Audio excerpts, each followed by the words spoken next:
it's Jennifer from SeaLemon. Every time I go into the craft store, I feel like I walk by the tie-dye aisle and I'm like, this year I am going to try tie-dye, and I never do, but this year I'm like, I'm gonna do it. So I'm finally trying tie-dye, and it is my first time, believe it or not. In this video, I will show you 2 designs you can try. The most common is the swirl tie-dye, and then I'm going to show you how to try a heart. Being that this is my first tie-dye project, I thought that I would encounter some kind of hiccups along the way, but it's surprisingly easy, especially if you're using one of those tie-dye kits, and I will include the one that I used in the video description below, and I will include links down there as well. If you haven't already, be sure to hit that subscribe button. I upload something new every week, so you don't want to miss any of my videos, and tell me in the comments below which of the tie-dye designs is your favorite. Also, hit that like button so I know you like this type of DIY, and let's get into it.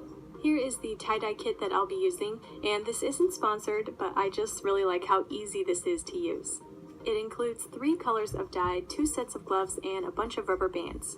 The instructions are really helpful. It comes with a bunch of ideas and guides on how to achieve those designs, and the steps are pretty easy to follow.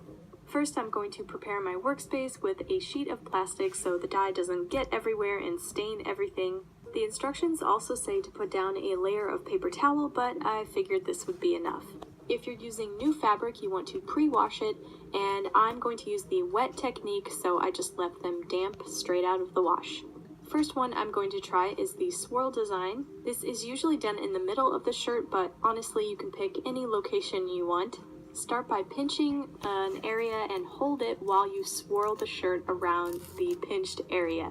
If your fabric is damp, you might have to kind of work with it and just whirl it around the pinched area.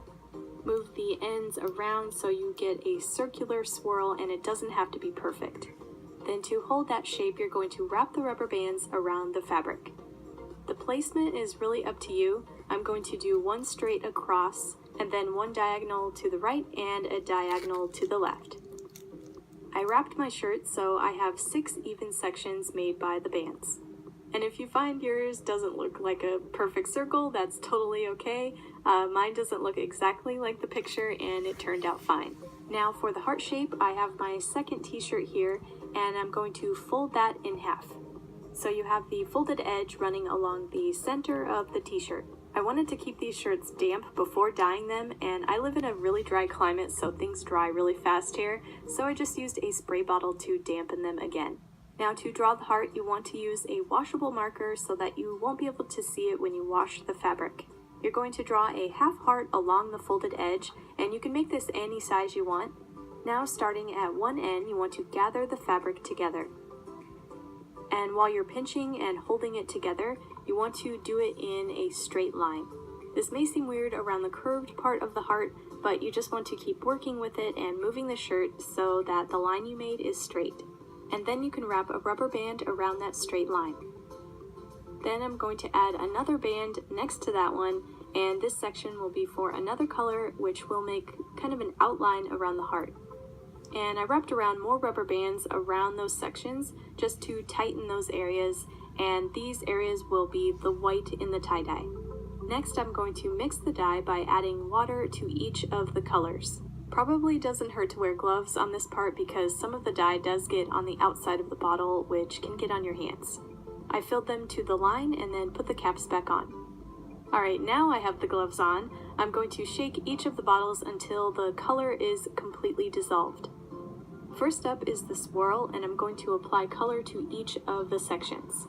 And just to work faster, I put the dye on the sections across from each other, which also makes an even pattern. So after the green, I then put the pink down, and then the purple. Then flipped it over and repeated that same process on the other side. And making sure to match the colors that are on the other side. And for the heart design, I did a similar process. I put the pink down first where the heart will be, made the middle section green, and the outside purple, which will be the outside of the shirt. If you get too much dye on the plastic, it helps to have a paper towel on hand to wipe it away so it doesn't mess with the design that you're working on, but I do see now why they say to put down a layer of paper towel. So you can do that if you want to avoid a messy pool of dye. Then flip it over and repeat those colors on the other side. You can see I dripped some purple into the green section and I accidentally combined some of the colors. If that happens to you, don't worry too much about it. Tie-dye is kind of messy looking in general, so if you have some happy accidents, it just looks like it's part of the design. Next, you're going to wrap your fabric, and you can do this with the wrap that's on your table or some plastic wrap. I'm going to use these plastic bags. This will keep the fabric damp, and you're going to let the dye set for 6 to 8 hours. Then take it out of the plastic and rinse your fabric to remove excess dye.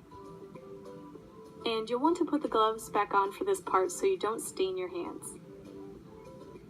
Then cut off any rubber bands. I then unwrapped the shirts so I can see the final tie-dye design, and I was quite happy with how it turned out. I really wasn't sure what they would look like.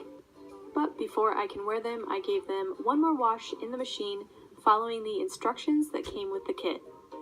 After that, here are my final tie-dye shirts.